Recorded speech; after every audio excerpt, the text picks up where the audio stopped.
Hello everyone, this is your 5 and welcome to the Cobra Master Toy Review. And today's I'll be looking at the 2011 release by Hasbro of the G.I. Joe Pursuit of Cobra action figure review. And today's action figure review, we're looking at the Wave 4 of the City Strike Lowlight, the Nike Spotter. Now I got this straight from eBay by buying the whole set of Wave 4 figures, and each of the figures cost me 55 ringgit there, which is way more pricier compared to the retail pricing of 39 ringgit and 90 cents. Not much of a choice because Hasbro Malaysia didn't brought any of the Wave 4 figures to Malaysia at all, so I have to resort in getting this straight from eBay. Now let's take a look at the front part packaging itself. Now one corner here, you got a nice artwork of Lowlight, and he's arming himself with an MP5. Yes, an MP5, and aiming on one direction. The sniper rifle is strapped at the back there. Now what's interesting is that he's holding an MP5, a submachine gun. Now inside the plastic bubble, here we have a Uzi submachine gun, which is kind of interesting when you wanted to take a look at that. Now the artwork is very nicely done, very nicely detailed artwork, but what we wanted to see is the plastic bubble itself. We have the figure that is holding the sniper rifle. On this section here we have the submachine gun. Here we've got a box of ammunition. You got the rifle bag, you got the backpack. Closer inspection shows here we have a silencer, a GPS device, and on this section here is a portable phone. Very nice. There's also a tripod there as well. Behind the figure itself there's the base stand, as you can see, and underneath the base stand itself there's the small little catalog that showcase, well, the Wave 1, Wave 2 figures. Now at the back portion of the packaging itself, here the small little write-up stating what G.I. Joe is really about and who they are up against, which is Cobra. Now this time we have the City Strike mission, and you notice the diorama is a bit more different compared to the normal packaging style. As you can see, the image is a bit, well, aimed a bit more lowered down, so you can't see Beachhead head because it's been covered by this section here, but you get to see the rest of the body here, and he's hiding behind the wall. And you don't get to see the rest of the Cobra units, and also because they are all covered by all this section here, there's the Cobra Fury that is also covered. And this time you notice the image also show a little bit more on the road itself. Not too sure why they do this. Is this a foul up? Maybe a misprint? Not too sure, but interesting. Here we have a small little profile card for Lowlight. You got a nicer image of him. Top section there stated as Lowlight, name Cooper G. McBride, serial number 827-48-CG37, grade E-6, bracket Staff Sergeant. Mission equipment: encoder rifle with ENV enhanced night vision scope and silencer. Very nice. Now in the write-up there is stated Lowlight is the G.I. Joe team's night operations expert, specializing in image intensification techniques and reduced light combat tactics. As a child he was afraid of the dark until he got lost in the woods and was found 3 weeks later with a flashlight and a compass. Skillfully finding his way home in the dark Cobra warehouse, he positions himself to take Destro and the shock troopers by surprise. Very interesting. So without further ado, let's open up this packaging so we can molest the figure.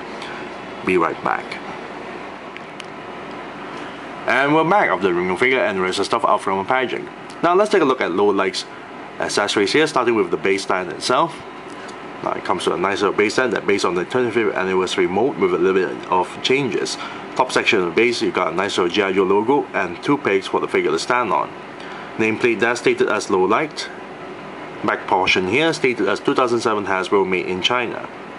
Now Lowlight here comes with a whole slew of accessories, which is kind of scary when you look at it.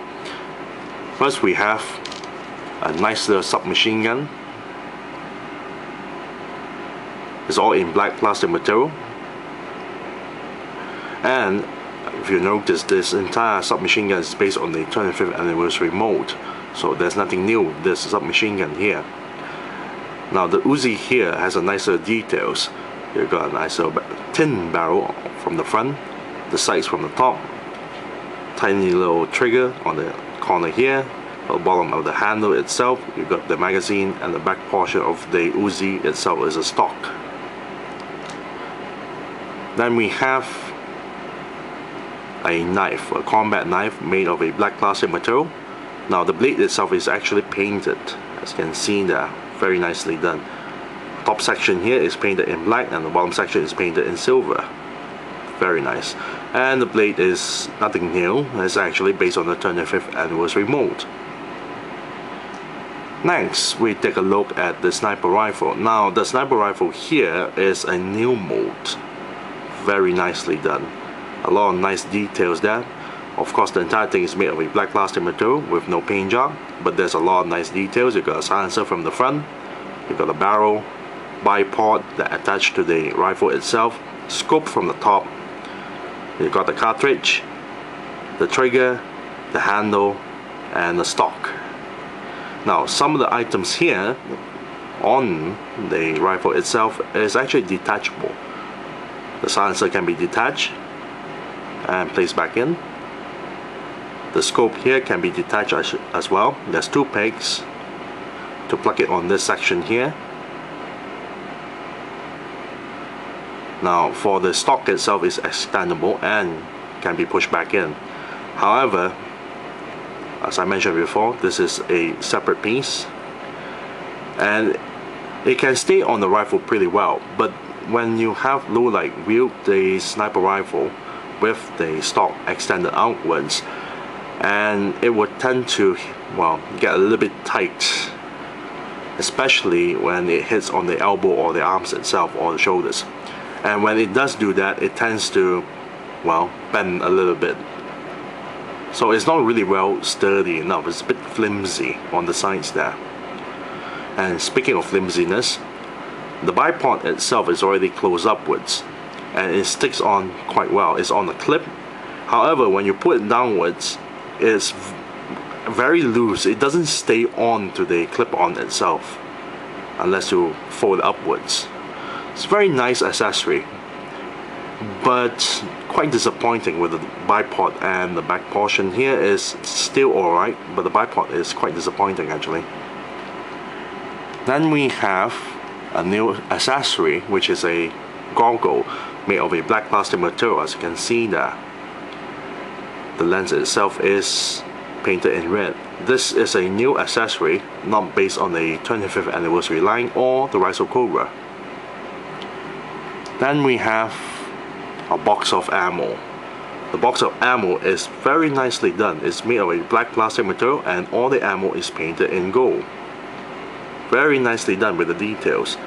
And one of the ammo can be removed from the box itself. And you have to be extra careful with this ammo because it's a very small accessory. The moment it drops from the floor and rolls all over the place, you can kiss that ammo goodbye. And of course, it's a new accessory, not from the 25th line or the Rise of Cobra. Here we have a GPS locator device made of a black plastic material with a red screen, which is painted on. It's a new accessory as well, very nice. The back portion is all flat with a little bit of details there. Then we have a portable phone made of a black plastic material, as you can see. Top section there, the keypads and the buttons are all painted in silver. On one side there's a peg here, you can plug it at the back of the figure or on the side of the backpack itself. Now for the portable phone here, the antenna is a separate piece, so you have to be extra careful there because it tends to pop off quite easily if you nudge it a little bit. Here on the side is the phone itself, which actually is articulated, and you can see it can swing left and right, and you can also pop it off from the box itself because that's the phone handle. Then we have the spotter scope, also a new accessory. The entire thing is made of a black plaster material, very nice, and the lens itself is painted in red. On the other side is the eyepeep. On the bottom section here is the tripod itself. Yes, the entire thing can swivel 360 degrees and also can be separated to make it as a handheld spotter. Then we have his rifle bag. Now the rifle bag is also a new accessory. No paint job involving this entire bag itself. It's very nicely done. Pure plastic color, as you can see. There's a little bit of mixture of a tiny little bit of gray, mostly black. Here you have a nice little peg here that plugs at the back portion of the figure, or you can have the figure handheld it at the handle there. There's a little bit of details on the top section of the bag itself. There's straps going on and buckles. And here is where the clip-on is, where you can open the bag to reveal the content. Well, not really reveal the content, but you can see the shape of the inside of the bag itself. This is where you place the sniper rifle and the scope. Then we have his vest. Now the vest is made of a grey plastic material. This is a new accessory, of course. Shoulder here is painted in red. A lot of the zippers, buckles are painted in silver. Some portion of it are painted in black. A couple of grenades that's painted in green. The belt is painted in black as well. The entire thing is made of a grey plastic material, and you will notice this is where the button located to connect to this point. It's fairly easy to remove the vest out from the figure and place it on. Of course, you still need to pop the head off in order to remove it or place the vest back in. And finally, we have his big backpack. Now this is also a new accessory. There's a peg at the back here.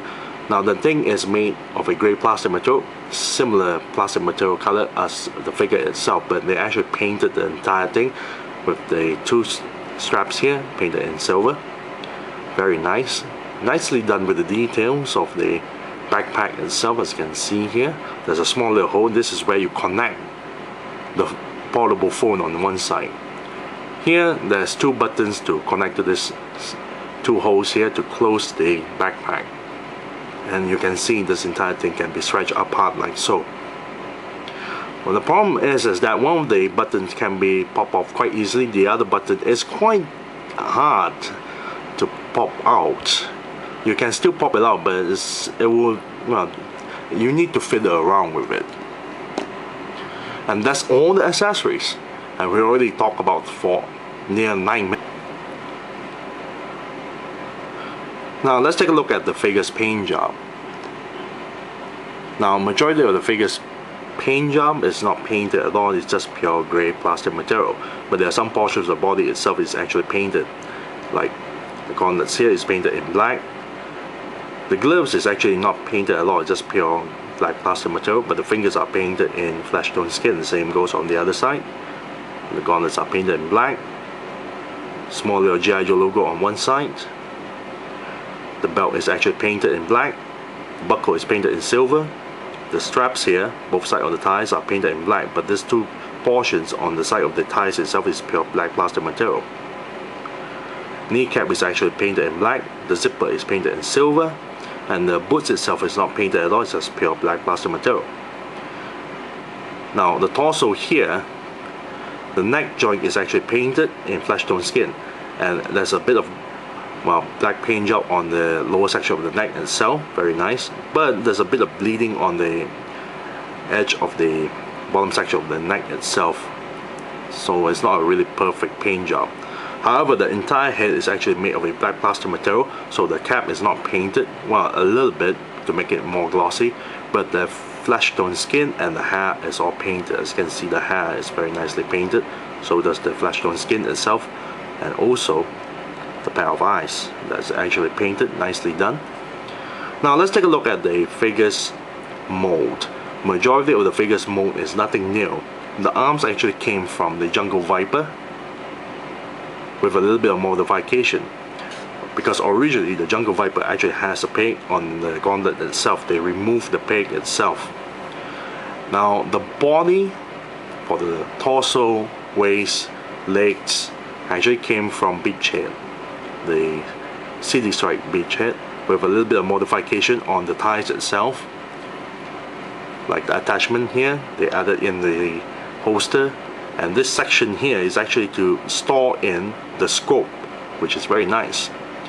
The only thing new with this figure is the head mode. The head mode is actually a new mode, very nicely done. You got a nice little cap, skull cap on the top. Back portion of the hair is all curly, very nicely done with the details, and the flesh tone skin accompanied with the details of the face itself, very nicely done. You will notice that low light here has this very moody facial expression, very nicely done with the details. Now let's take a look at the figure's articulation. The head cannot pivot up and down. That's the bad point on this figure, because when you want to pose the figure on a sniper pose laying down, you cannot pivot the head up. Now the head can actually, well, go a little bit side to side and turn 360 degrees. Now the torso here can pivot forward, back, side to side, and then 360 degrees. Very nice. Shoulder joints here can turn 360 degrees and lift the arms this high. However, when he wears the vest, it's a bit hindered. Elbow joint here can bend forward and turn 360 degrees. Wrist joint here can turn 360 degrees and pivot upwards and downwards just a little bit, because it's being hindered by the lower section of the, well, the sleeve itself. But however, on the other side of the wrist itself, it goes inwards and outwards and turn 360 degrees. Hip joints here can move forward, which is very tight joints, back a little bit, and of course to the sides. Double jointed knee that bends this far, and ankle joint that pivots downwards, upwards, and turn 360 degrees.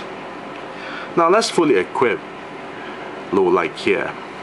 First I have to detach the head.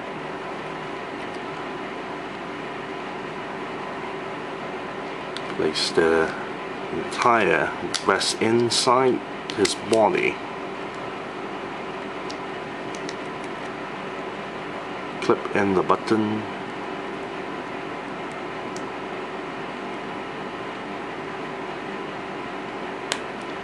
Have him wear his goggle, very nice. Backpack.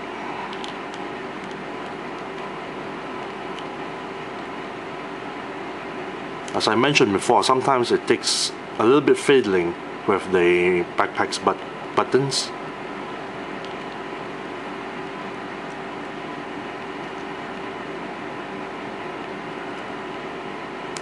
Very nice. You got the knife on one side here. Very nice. Overall, the figure is very great. But this is not the final part of the review itself.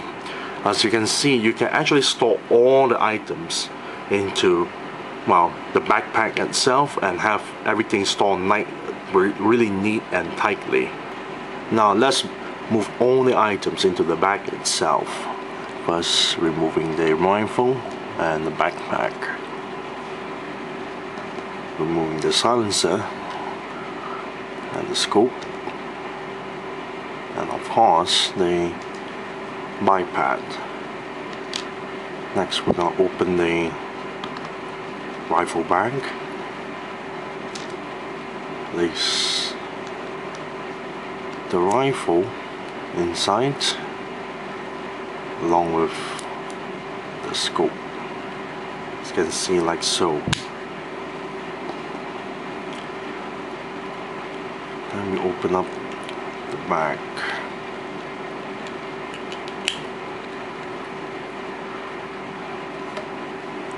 here comes the most hard part of the entire packing process. Basically, we will need to require to place all these items neatly and pack all neatly and tightly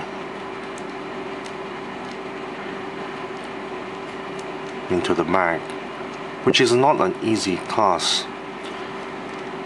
First things first, the bullet just popped out. As I mentioned before, the bullet will have to be extra careful. I'll put this at the bottom then.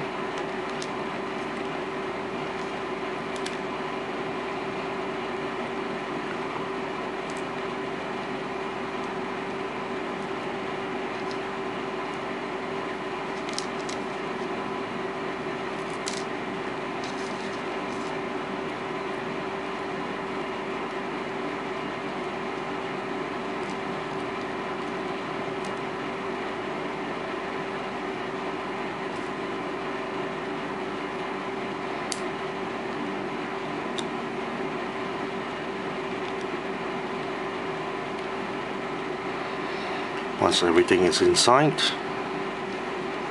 place the portable phone on the side of the bag itself.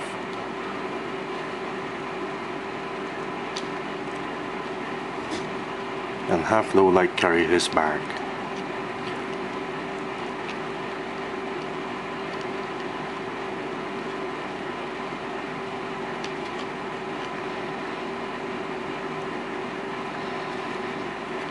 And there you have it.